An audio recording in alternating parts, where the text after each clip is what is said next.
and if it's going to be an easy process or not. Right. My guess is that, as you said, maybe they are going to change some features, but others are going to be permanent. Right.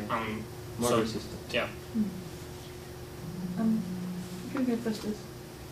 Well, it's a little connected to that. But All right, in that case, carry on. Yeah. So I had a similar question, and I'm wondering if it's possible for these students to sound as if they have a good disciplinary understanding because they give you a version that runs counter to the romantic image. But I'm wondering if it's possible that maybe they had a teacher who kind of gave them a slightly unorthodox version, but could it still be like received wisdom that they have? They haven't necessarily thought very deeply about history or how we know about the past or how we interpret it, but they've just adopted a particular version of Spanish history that isn't what you would think the romantic one. So I think that what your comment there about asking them about different interpretations at the end of the interview might speak to that.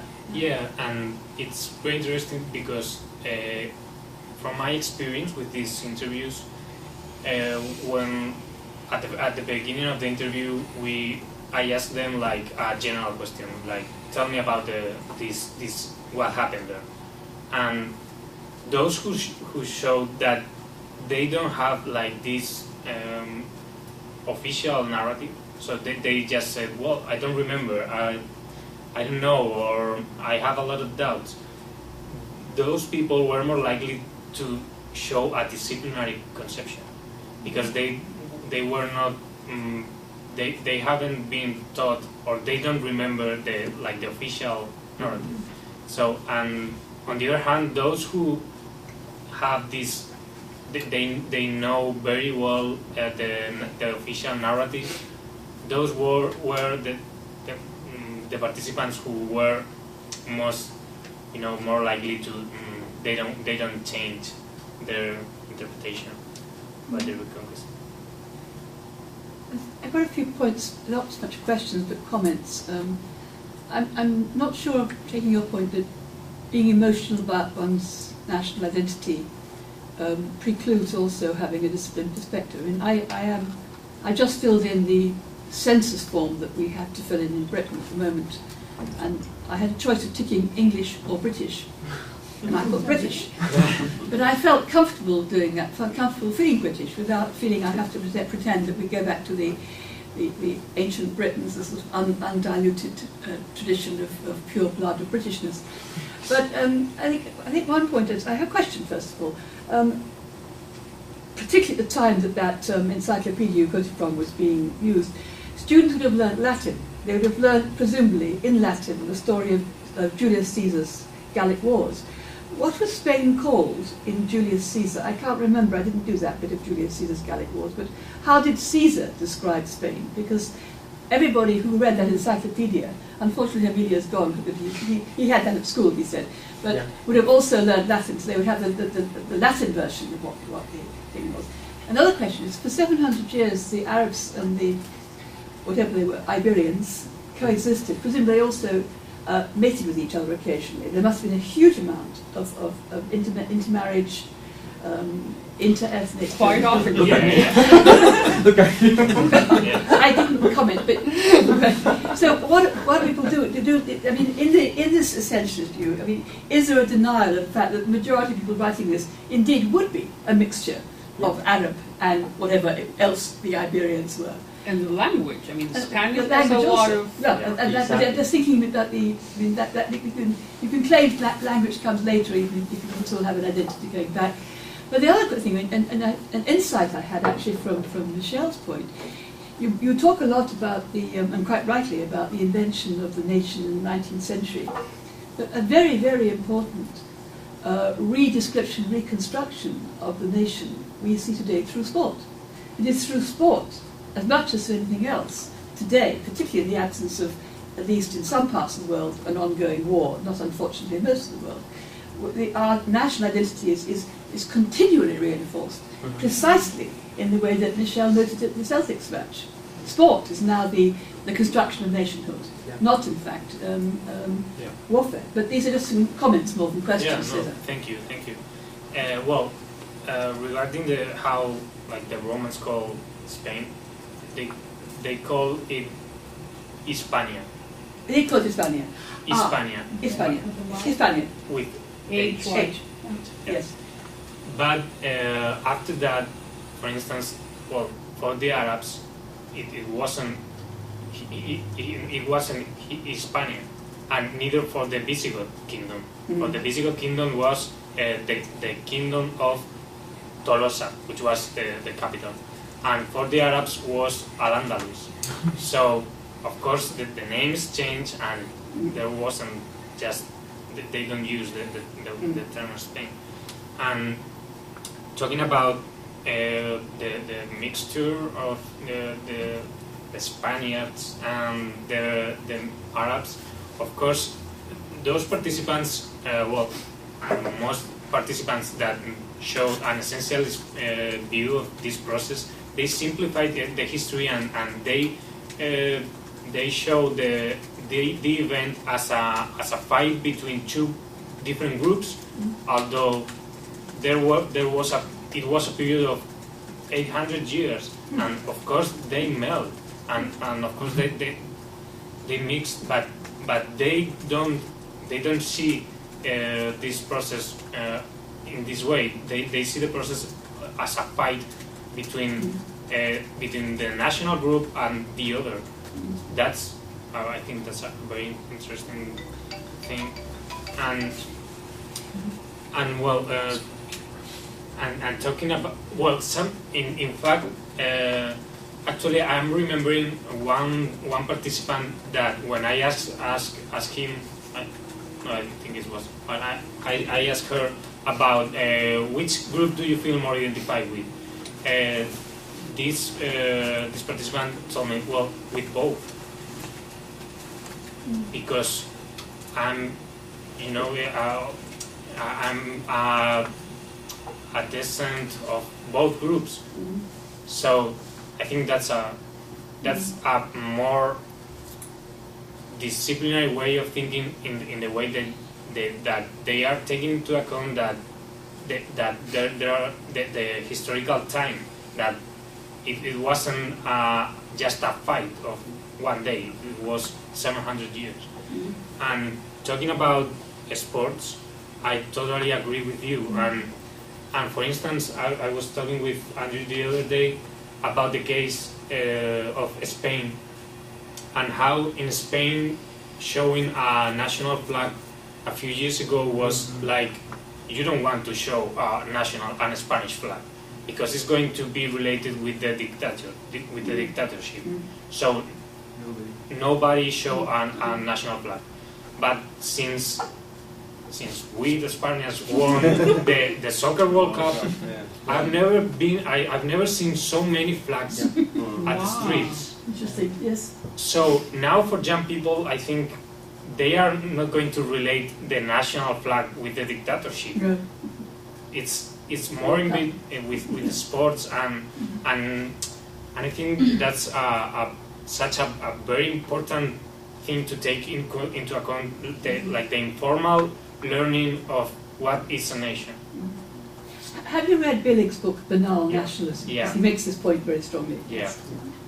If anybody else doesn't this, Michael Billig is a British social psychologist who's written an extremely interesting book on nationalism and identity, which is well worth reading, very much in the context of what Cesar's talking about. Sorry, Cameron, Billig. Okay, well, connecting with what you had said before, I wonder what your thoughts are on how the answers and sort of the categories of people would change depending on where you ask these questions. So I assume you ask this in a university, since they're university students. So maybe they intuit that this is a situation where you bring out the intellectual opinion, right? But I wonder what would happen if you asked the exact same questions in a soccer stadium before a Spanish game. What would people say? And I'm really interested in context, right? And like how people behave in art museums, for example. It's fascinating. They suddenly think they have to know stuff about art just because they're there. But so it's like that kind of thing. They always do it. So what do you think about that? And how would having thought that, I'm sure you did, influence the way you present your writing?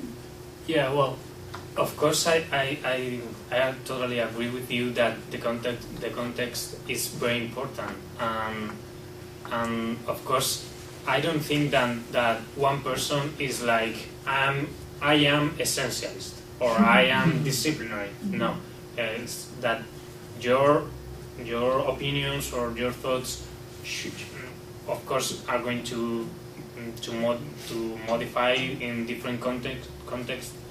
And yeah, I think I've talked with Angela a little bit about this, and it's very interesting how her work talking about when you discuss these kind of topics just in an individual interview, and when you do it in a group session or something, the opinions completely change.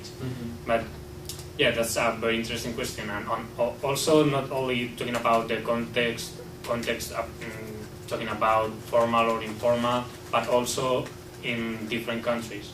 So yeah. Can I say something? I totally agree with that idea, and now I'm also thinking, if you interview my father, my father is going to answer absolutely all the questions in the first approach. Yeah.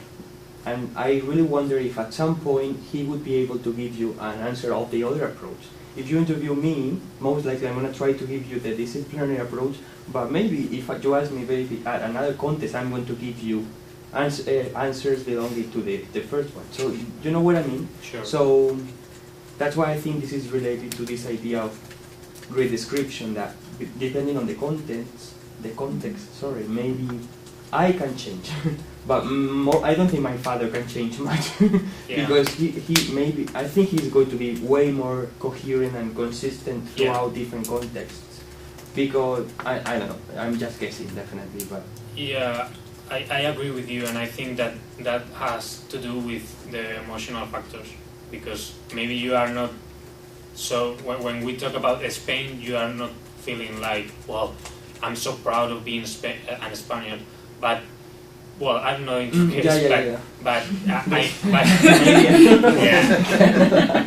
I mean, through the scholar process, of course, our fathers, our mothers, they receive, and as Emilio, they receive this romantic instruction. Yeah, exactly. Just a comment or a reflection, thinking about political power and how it relates. In Australia, we're in the process of moving towards a national curriculum for the first time. And there hasn't been any criticism of the move to a national curriculum. It's been very popularly supported, although there has been criticism of the process that has been rushed. So I've been interested to come over here where there is so much emphasis on local control and state control and avoidance of moving towards national common standards. And then it started me thinking about a curriculum predicated on global connections like the International Baccalaureate. I'm thinking aloud here, would students who are studying a globalised curriculum be more likely to develop a disciplinary approach? Yeah, sure, I totally agree. But as well, I've read several papers about about the history curricula in different countries in the world, and maybe you could think that this is changing and we are moving towards some globalized world.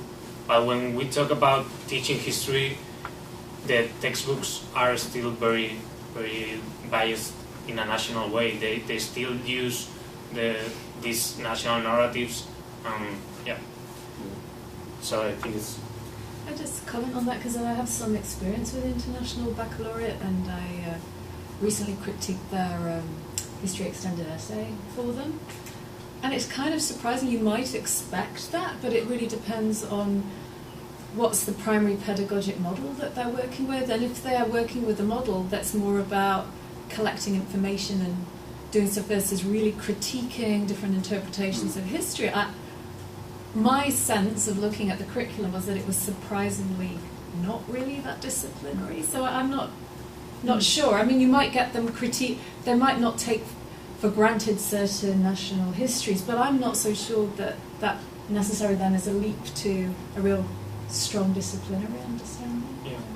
Well, I think most of history curricula, maybe in some countries, maybe the nationalistic approach is not very explicit, but I think it's it's more like an implicit way of just as the routine day when you go through the streets. It's not you are not finding people telling you that, well, you have to be an American or you have to be a Spaniard, but it's something that is implicit. And yeah.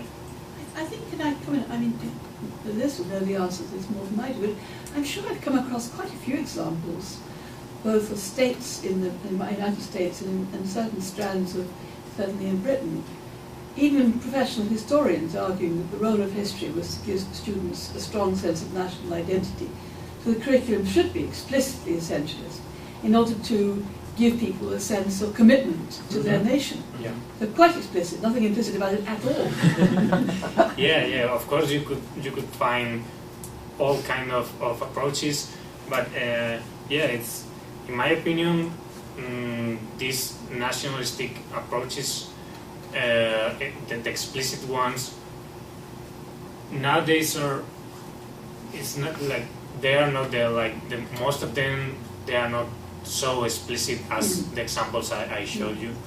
But of course, yeah. And for instance, in Spain, even there are another kind of nationalistic way of teaching history, because in each area or in each region, the textbooks are modified.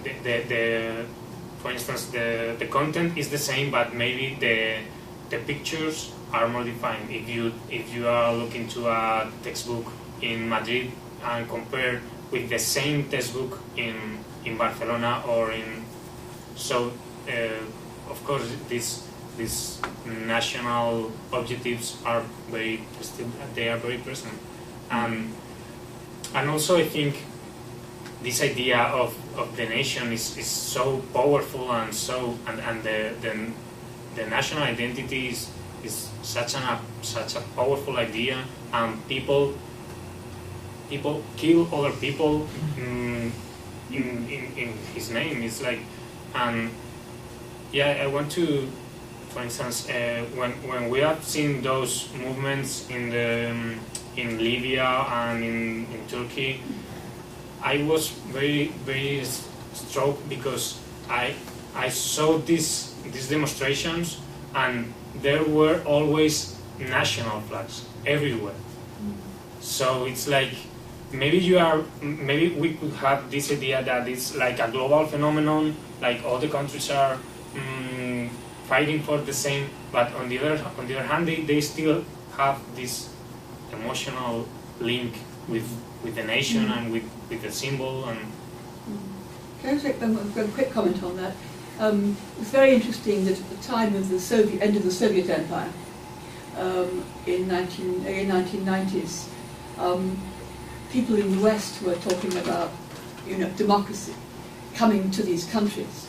But it was very interesting that the countries never looked to America or Europe, Western Europe, for a model of democracy. They went to their own history at a time when their country had a democracy or a quasi-democracy, and reconstructed that. So they were reinventing Czech or Hungarian or Bulgarian democracy, not taking on American or British or German democracy. yeah, that's right. There are a lot of examples about how they reinvented the history. Yeah. No, go ahead. Okay. So this is, I think, more a comment than a question. But so you have several times now sort of affiliated emotions with,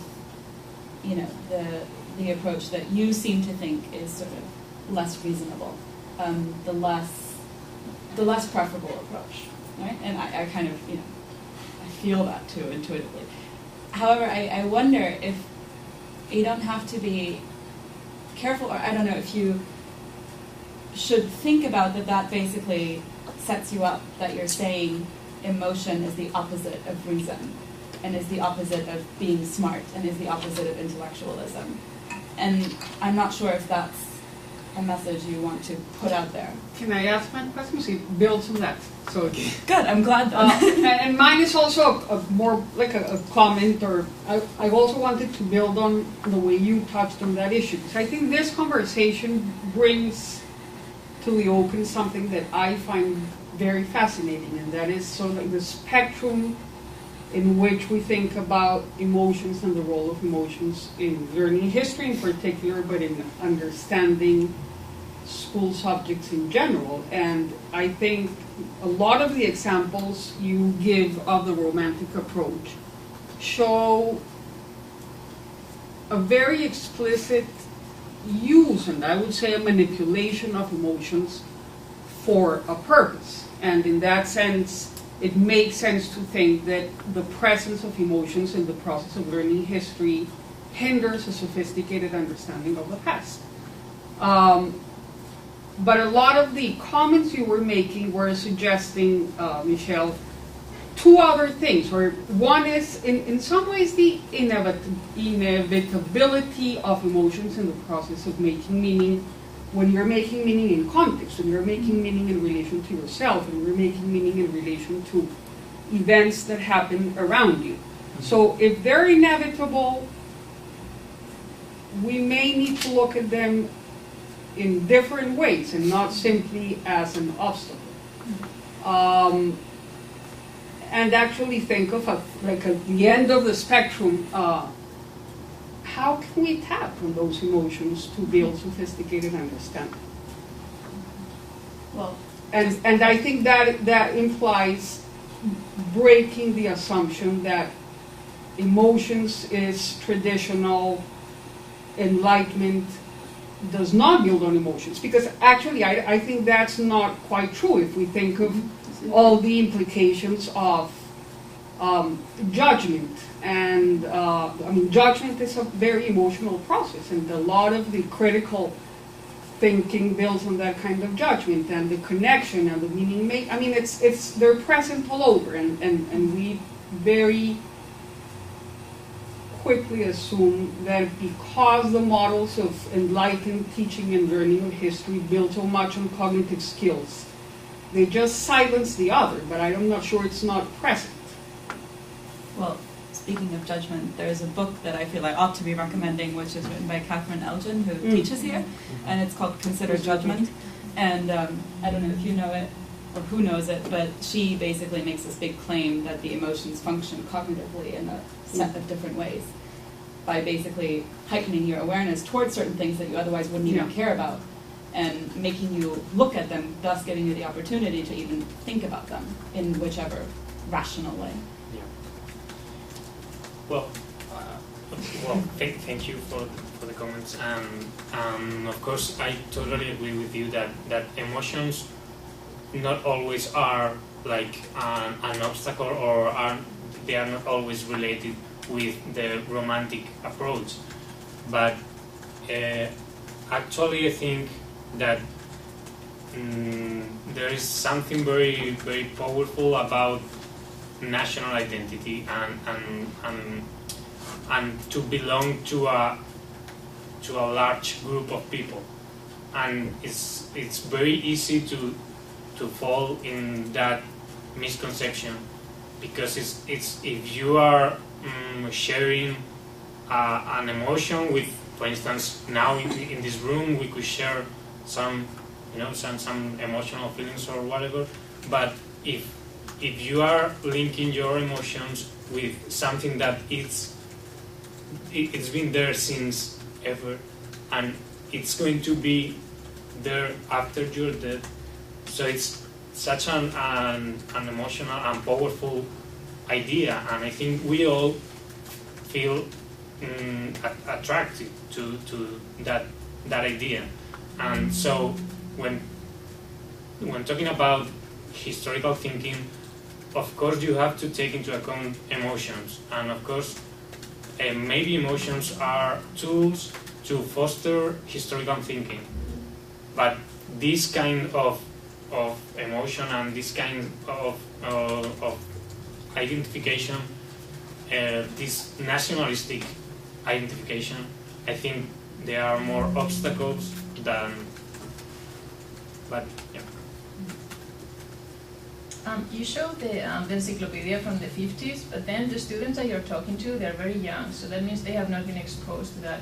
So I was just curious as to what is the information that they're getting now? What are the textbooks saying these days? What is their approach? Yeah, well, as I said before, the textbooks now, they are not, in Spain at least, they are not so explicitly nationalistic, but for instance, they continue to use the word Spain to talk about the Roman times, and then they don't develop this idea of the Romans conquered the Spaniards and the Spaniards were, but they use the word, so the term, and so it's something related that we were talking before. This is something like an implicit level, and you find it everywhere. And for instance, when you take a look at the history textbook, you find the actual borders of the countries when they are talking about, for instance, the Roman times or prehistoric times. You find when they put like a map, you find there the actual borders, and so I think these students, they don't find such an explicit nationalistic way of looking at history, but you are surrounded by this nationalistic interpretation, not only at schools, but if you go to buy a book or something, there are plenty of books talking about the Reconquest, talking about the adventure of being Spain and Spaniards, and so you find it everywhere.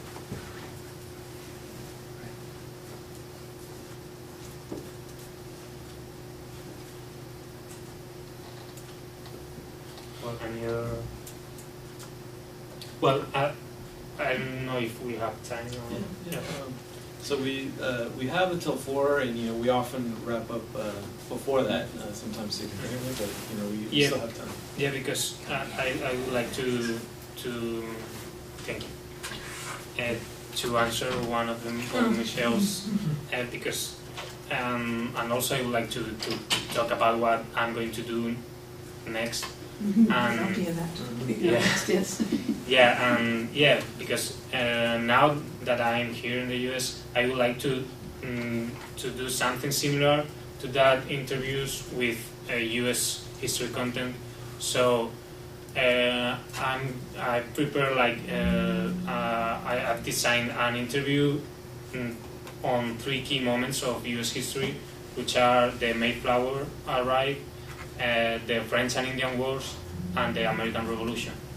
And I think that I'm not going to find the same results, because this idea of the nation that exists since ever, I think here in the USA, in the US, I'm not going to find that idea that, for instance, in the year 700, the students think that this was already the US. But I think I would like to analyze if there are also a nationalist way of thinking, and for instance, maybe they are going to talk about the quest for freedom and democracy, and as something, as characteristics of being American. And that's answering Michelle's question. I think it's very interesting because, of course, each country has different things, and you are going to find it's not the same if you do this kind of interviews, for instance, here in the US, as if you do this in Egypt, for instance. Mm-hmm. Can I make a couple of points? I think about the American picture. There's a kind of one's a paradox, and the other is a kind of reversal.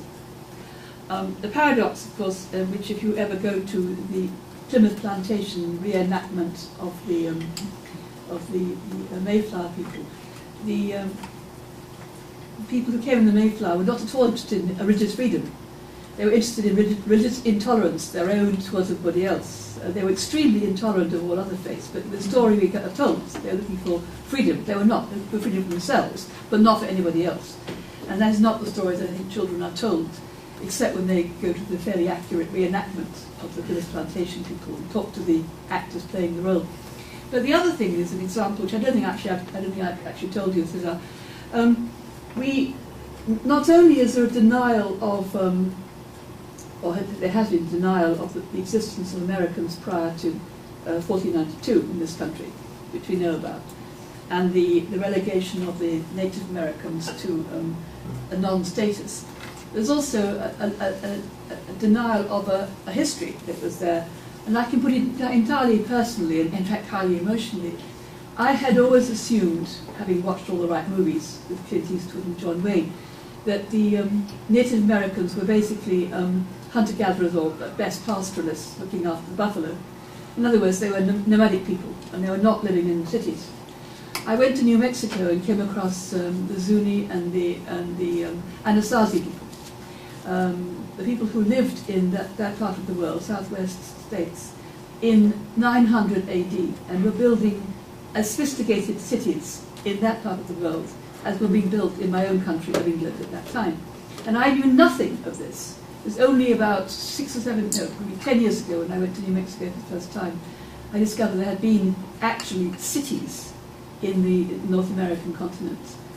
In parallel time, you didn't know, in parallel time to what they were in Europe, and not dissimilar, multi-story houses, complex social systems. You don't know this. No. Yeah. You didn't know it. You were brought up in America. Did you know this, Andrew? Yes, but I mean those inhabitations were around 900 or so, and so they weren't concurrently inhabited. After the conquest of the Americas. No, but I mean, they existed around the same time that Britain was being invaded by the Normans in 1066. Yeah. They were it's about 900 to 1200. They didn't continue. Perhaps I'm not quite sure when they stopped. But people don't know. We don't hear about them as part of the folk history of America. Yeah. We hear about the primitive Yeah. Indians who pursued the buffalo and lived in teepees. Yeah. But you did know about them. You learned about them in school? Well, I visited You visited, you've been there. Colorado and Yes. the Four Corners Yes, states. that's right. Exactly, that's where I was. Did you know Jennifer? I don't even know what I know. Well, growing up in Germany, you certainly don't even. Oh, I see. It's not on the radar, right? You didn't grow up in East Africa. Okay. Mm-mm. Okay. Right. So, Yeah, and I think that has to do with this idea of the West being like bringing the progress to the rest of the world. Mm. So if you are going to tell a story telling that the West civilization has brought the progress into the American continent, you have to say that they were primitive people. If you say, well, actually there were cities, and for instance, in Mexico, the Tenochtitlan, the capital, it was much bigger than any other cities in Europe. But that was still around when Cortez came, so it's visibly there. Whereas I think, as Andrew says, the Anasazi had more or less declined by the time that anyone got to the Midwest. I don't know. Yeah, well, I think the reason why I wasn't able to immediately articulate what I know and don't know about, sort of culture before real culture came in, right, is that I haven't really looked so much at cities ever, but what really, from when I was really young, I loved reading books about artifacts, right, and art pieces, and so I definitely remember reading a lot about art that all kinds of people have made, but I think what's interesting about it is you see things that actually are, equally sophisticated, but the way they are presented is different, and so I definitely knew really sophisticated things people have made existed, but somehow in my brain they were like, artifacts rather than art, right? And interesting historical things to look at rather than beautiful remnants of a great culture, right? So it kind of becomes this sort of different story with non-Western or like, you know, I don't know, non-dominant things that people have made. I think cities as much as pots or whatever, right? And it's really interesting because the Museum of Fine Arts in Boston, where I work, they just built their new wing of the Art of the Americas, and it has 4 stories, and the bottom story is Native American and, you know, sort of pre-conquered art, sort of invoking a history of America going back to those artistic traditions, but still at the bottom, right? And interestingly enough, it seems to be organized by time, but then there's contemporary Native American art in the bottom as well. And then you sort of go up to 17th century, 18th century, and then modernism. So it's kind of interesting, I think, and I think it's really fascinating to look at art museums for that, but that's not really the discussion. I'm sorry. I think art museums particularly reflect exactly the kind of thing, the story, national story. It's why it's so interesting to go to other nations' museums, because you realize the story is there in the museum. Well, you just sent me this really interesting article about... Ellen sent me it's been the link, the Sarkozy Historical Museum, that you sent me the link. And I was thinking about why we don't know about these Native American cities. And maybe, well, my guess is that we don't know about that because that history doesn't belong to a nation, to any nation. Well, so it does, but it's not recognized. It's not recognized because, so it's forgotten. So when history teaching is focused on the history of the nation, so if those cities were not a nation, a nation of the present, its history is forgotten. If it's not, if there's not a way of legitimate like the past in order to legitimate the present, they are not used. So I had a couple of quick comments, and I want to apologize that I had to step out for a second. We have this collection booth going on in Holyoke for Japan disaster relief, and it was from there, and I thought it was an emergency, so but everything's okay. Sorry about that. So hoping that this will not be something that was already talked about, but Michelle referred to education in everyday spaces, and so it kind of stimulated some thoughts about education more broadly and places outside of textbooks, outside of classrooms that are shaping ideas about the nation, and even going beyond education completely, just life experience itself. Just I mean, you mentioned the World Cup. It's not you know, the Spanish soccer team is not a division of the Ministry of Education in Spain. It's just the fact that they won the World Cup is just one of these random occurrences. It's not random. Oh! Well, Up later. It's random that they didn't win it so many times before that. That's what's random. But I think that you know, it's one of these things in one's life experience that if one happens to live through that and one's country wins the World Cup, then you find yourself maybe waving a flag that before you might not have for political reasons or whatever. And so I think there's a question kind of before all of us who think about civic education. What we see as expressions of citizenship could be degrees of nationalism, it could be, or it could be just the concept of the nation, and to what extent that's kind of undeconstructed or deconstructed. We have to ask ourselves, to what extent is that the result of education, broadly defined, maybe even including the media, and to what extent is it something that is spontaneous? And so, in your case, looking at conceptions of the nation, it's kind of an academic question. So it's it's kind of hard to see how somebody would come up with a more deconstructed idea about the nation from everyday life. But I guess you could say that a citizen's feeling of really valuing having a strong national identity, that could be something which is kind of a product of historical circumstances and socioeconomic circumstances, and just whatever experience that somebody lived through. Obviously, in the United States, 9/11 was an experience that people lived through that totally changed for many people their sense of whether nationalism was a good thing, whether it was something that they valued. And so I would just kind of throw that out as an additional question to think about. And then just to add one more thing to that, if we contrast education within a structured educational space with education in everyday spaces, are we really sure that education, are we really sure that the everyday spaces are always providing the essentialist, or can a student, can a young person absorb a more disciplinary view, a deconstructive view of their nation from the everyday experience? Is that something which is partly included in the kind of media messages about the nation?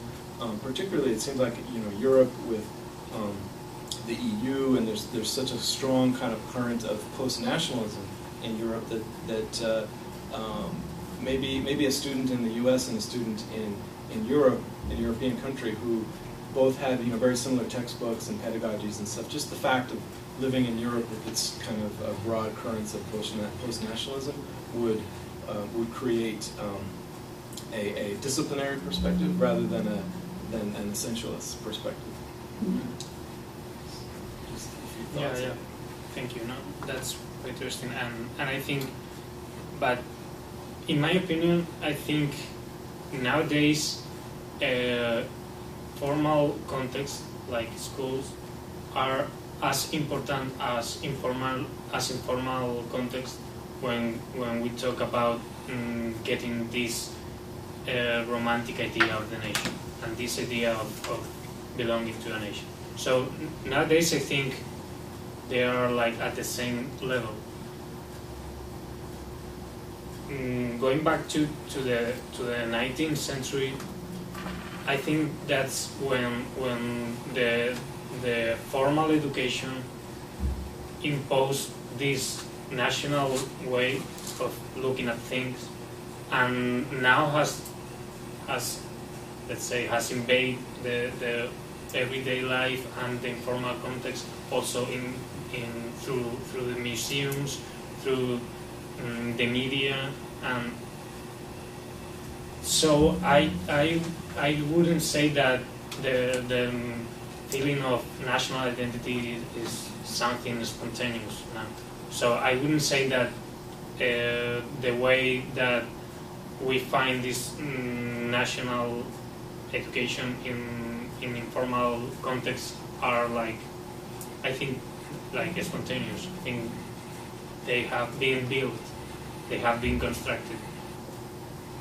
It's just that we are not aware that, for instance, a soccer team is not a part of the Ministry of Education, but it's been it's very effective. Yeah. So it's nothing natural. Why do we have to play a soccer game between Spain and England?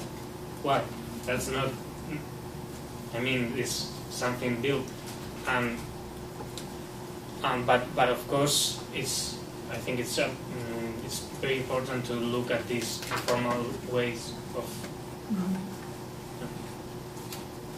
It's also interesting, of course, that the soccer game between England and Spain probably has half the English team is probably Spanish and half the Spanish team is probably English, except the ones who are German or Turkish or something. Yeah, all of the American team is from somewhere else probably, or almost all of them. Yeah. No, the Spanish team is Spanish, no?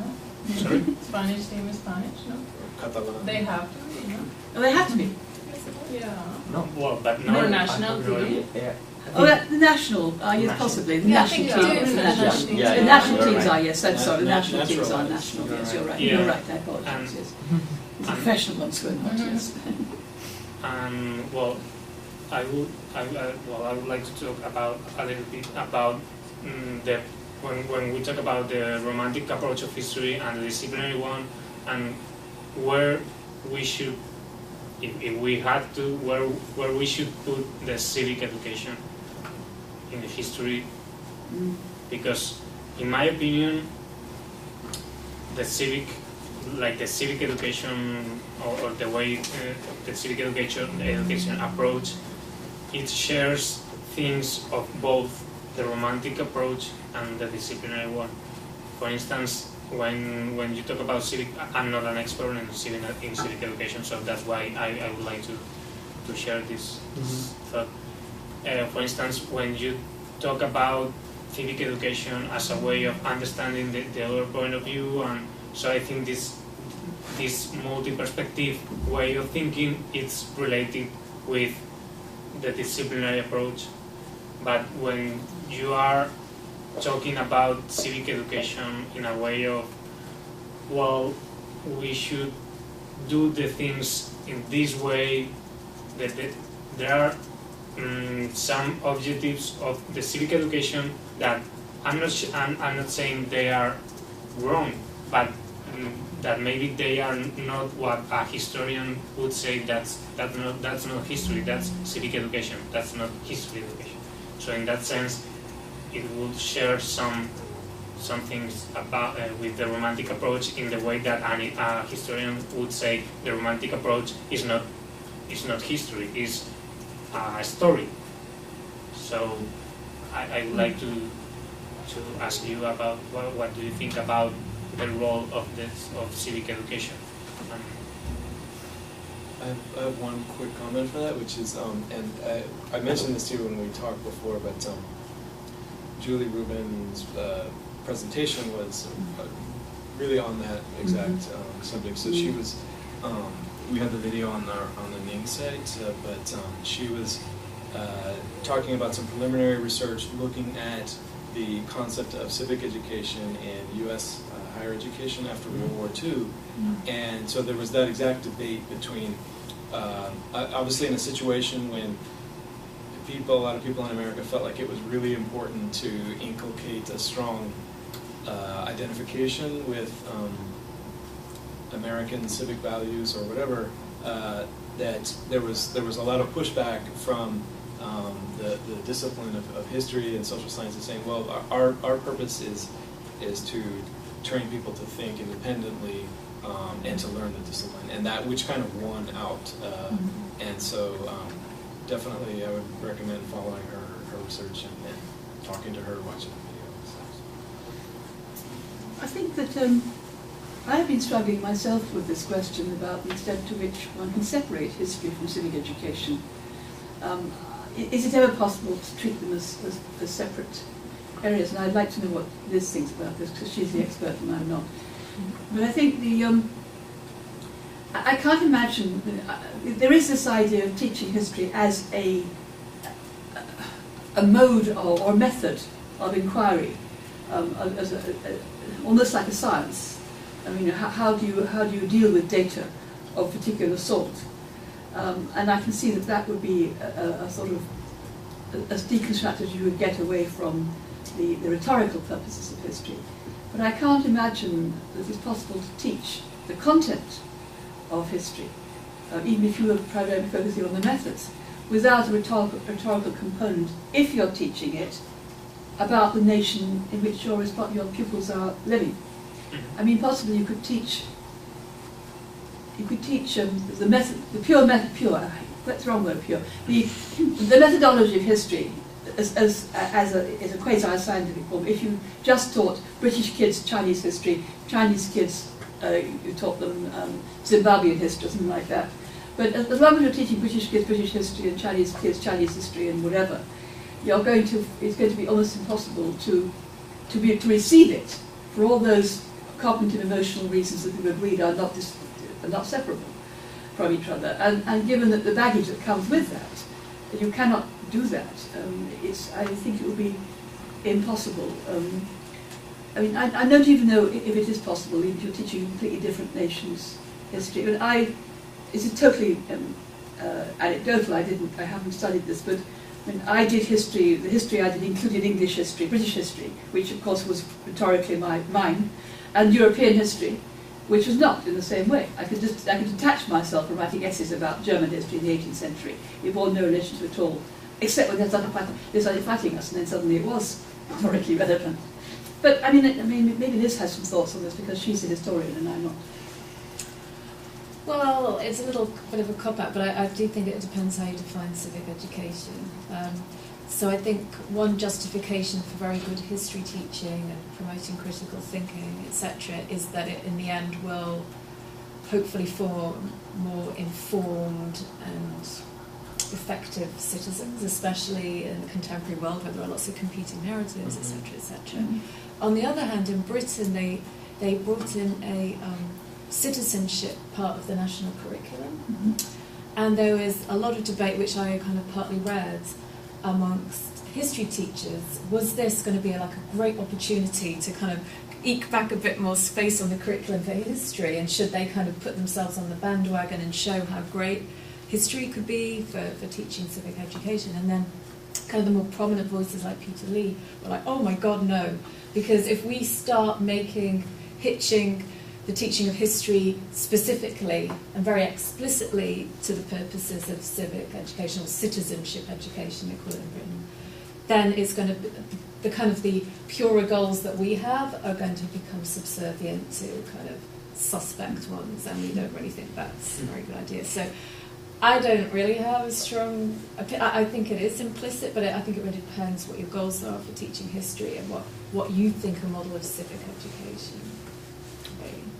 I would say that we can separate in any case. I mean, it's very obvious that it's difficult to separate when it has to do with the content and the narratives, but also when we think of teaching history as teaching a method. I mean, just because the method implies some value, some justifications of why that way of knowing is better than another way of knowing. So if we dig into that, like, why, for example, considering multiple perspectives? Why, for example, considering and analyzing evidence in a rigorous way? Why the idea that you need to provide evidence? And all those are, at the end of the day, presented as competences that serve other purposes beyond understanding the past. So I think it depends. It's not only on the definition of, it's the definition of citizenship education, but also what component of the citizen is each type of history teaching tapping on. Is it more the component of belonging, loyalty, identification, support, or is it, for example, more the notion of a critical citizen that monitors the government, that participates in with their own voice, that recognizes multiculturality, that protests in. So it just taps on a different dimension of the citizen, and then therefore on different requirements from the pedagogical process. That I honestly think it's, I mean, I understand the reason why someone like Peter Lee takes that stance, because I think it's a response to the very shameless manipulation of history for political purposes. But I also think it's kind of naive to think that that is a pure purpose of teaching a historical method. I mean, that there's no purity in method, because methods are also social constructions. I'm just going to jump in at this point, since it is after 4, to officially adjourn and thank Cesar and Michelle for their excellent work today. Wonderful. And invite everyone who wants to continue the conversation. I don't think anyone's going to be using the rooms. Thank you. Really get us I had